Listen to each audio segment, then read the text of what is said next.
All right, fellas, Zippo. Let's get into Zippo. Let's see if we can. There you go. Now you can see it. There we go. The Zippo. I guess as long as I keep my hands right here, we can all see it. The once up and down about this. Talked about it a little bit in the video, but I'm going to dedicate one entire little chunk of time to this. The Zippo lighter. It is most easily understood as this. It's the Bic of before Bics. It was the best thing that they had at the time. The progression of matches. Oh, look at that, matches. And two rubber, two stick, lightning. Things like that. And eventually, they created a Zippo, which was basically a little mini version of, hey, we talked about this guy, the oil lamp. A container, a wick, a flame, something to put it out with. Oh yeah, we saw that this thing burnt pretty wildly. This is that. It's a container with fluid in it. It's a wick. It's only this one has some way to start the fire and a way to extinguish it. Yeah. So I use the word Zippo quite a bit. Zippo is a brand name, just like saying Kleenex or Q-tip or Saltine. Those are all brand names that refer to a very commonly held type of thing. There are other things that are, boy, it sure does look like it. But a lot of the cheap knockoffs, if you've carried or messed around with a real Zippo for a while, it takes a couple seconds to realize that you got a knockoff. One of the biggest ways is on the bottom. It will say Zippo, Bradford, PA, Bradford, Pennsylvania. That's where they're made. I ain't selling these things, but I'm just letting you know, if you think you're getting a deal, what the difference is. One of the biggest things I always see is that lid, that iconic sound. Yeah, well, there's a lot of science that goes behind that, and yeah, it doesn't always work the way like the there's so some of the some of the knockoffs, I guess it's a good stepping off point, but if you can go with the real live guy. All right, what it does, how it works. There's a fluid that goes in here. Now, way back in like my great grandfather's days, things like that, they would fill these at the gas pump. They would dribble. Of course, that gas was leaded gas and probably didn't have near the octane or boost that the modern day stuff is. And I wouldn't suggest putting gasoline in here. They would put a lot of stuff in here to burn. Nowadays, just go to one of the normal scumbags and buy the Zippo fluid or lighter fluid. Usually the checkout aisles at the big places have them. And a little squirt in there. You don't have to fill this. It does not have to be soaking wet, because these don't really seal. There's no rubber or silicone or anything in there to help seal that, to keep all that fluid from either spilling or evaporating out. It's kind of just metal on metal. So if you fill this right full and you put it in your pocket where it's nice and warm, that stuff will start to evaporate out. And then you smell like lighter fluid. There's a lot of guys that never got a deer. It's because you smoke. Well, it's also because you smell like lighter fluid. And also that fluid would get out and get into the fabric of your pants and then give you a bit of a rash on your leg, right where that thing was. That's why a lot of guys, you'll see a lot of tough guys who still carry these, have a little leather case to carry right on their belt. That way it won't fall out of the pocket, get lost. Also, they won't get burnt by that, and it always stays upright. There's a lot of romance behind this. A lot of people say, oh, you go camping, you're an outdoorsman, you gotta have a Zippo. because it was the best thing they had before a Bic. You don't have to refill it. You get thousands of lights. It won't evaporate. It costs a whole lot less maintenance, and it just fires every time.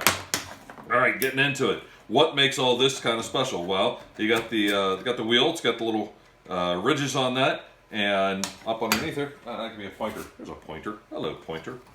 Up underneath that wheel, there's a spring-loaded shaft right here that has a piece of ferrocerium. It's not flint. Everybody calls it a flint. It's a flint striker. It's lighter flint. It's a piece of ferrocerium, and it's a little tiny thing. I'll show you here in a second. And it's pushed up by a spring up against the bottom of this, so that whenever you're wheeling this around, it's scratching that and shoving it straight in underneath where this wick is. This wick wicks up the fluid. We talked about how that works. How a wick will, let's get you in there. How a wick will wick up. So this wick wicks up the fluid. You put the spark in the bottom of it, and then you got a flame. Lots of holes around here, and that's why, they're wind-proof. Yeah, they're wind-resistant.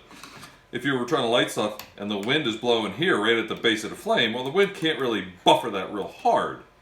And then the dirty flame comes out of the top.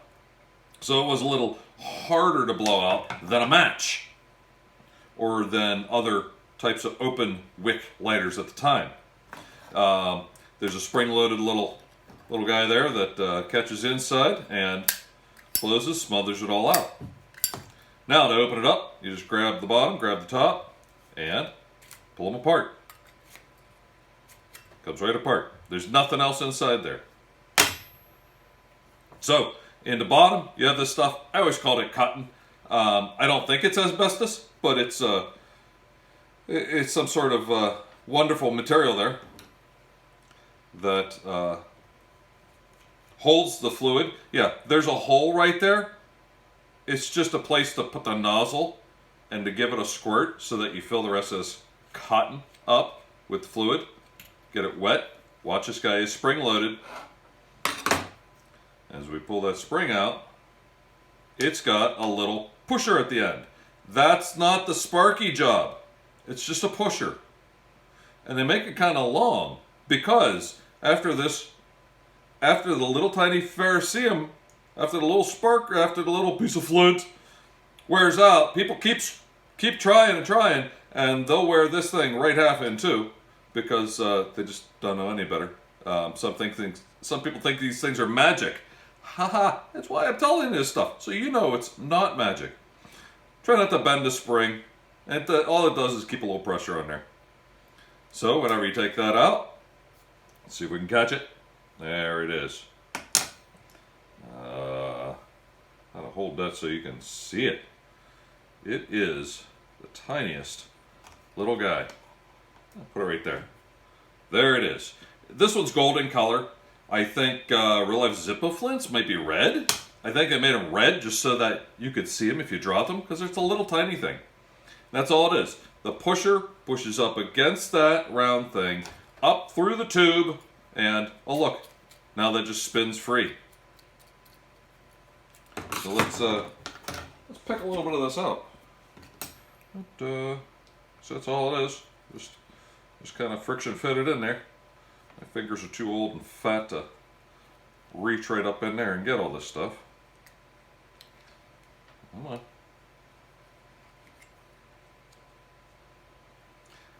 I call it cotton. I don't really know what it actually is. I wouldn't guess it's pure cotton, only because then it's very, very flammable. But you know, it's actually kind of made that way. Looks like it could be real life cotton. Somebody from Zippo might leave a comment. I don't know. Here's your wick. Oh boy, that is damn near a lifetime's worth of wick to have to burn up. It is very, very, very rare that you ever have to reach in there and pull more wick out. And there's a lot of people who realize that there's that much wick up inside there. They wrap them with a cotton wire just to make it kind of stiff and make it easier to push up in there. But that's how that all works. I doubt I'm going to get that. No, I'm not going to be able to get that back in there. Anyway, it goes up through the middle. This is wrapped around this cotton, so it's soaked up in fluid. The cotton is holding fluid. Here's a more solid piece to keep kind of everything in play when it all goes back together. Matter of fact, I know I'm on camera. I'm gonna have to mess around with this wick to get it pushed right back up inside there. But to get that back in, try to stay in camera here. Boop, pop that in. Pop that in. Try not to bend it. Try not to lose it. Give it a little twisty twist. And honest, you don't have to wrench down, reef down on this thing with a screwdriver. Yeah, I think it's big enough that a dime might fit there. I'll use a screwdriver, but it's just a little tweak. Just, I mean, once it's all back together, it's not vibrating out. And once that is in there, it's pushing the spring, pushing on there, and you get spark again. Put that all back together. I'm not going to do it in front of you there. That goes back in. It only goes one way. You'll know if you get it backwards. Enough. Same thing. Get that back in. And if that's up, yeah, flip it down. And close. Close, open, spark, flame, close. Pretty simple. Zippos worldwide, they're the modern day of a Bic. You know, there's a lot of stuff that came before it, a lot of stuff came after it, but there you go. Basically, you had your wick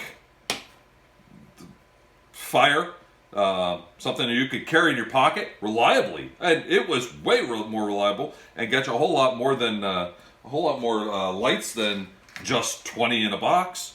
But then, you know, they came out with these guys, and they work all the time. And when they don't work, you throw them away. You spend, what, $1.50? You buy another one. But undeniably, they are cool. There is no doubt that. It is a cool thing. We'll talk later about a couple other things coming up. Every day, fellas, every day. Learn or teach, and on a good day, you do both.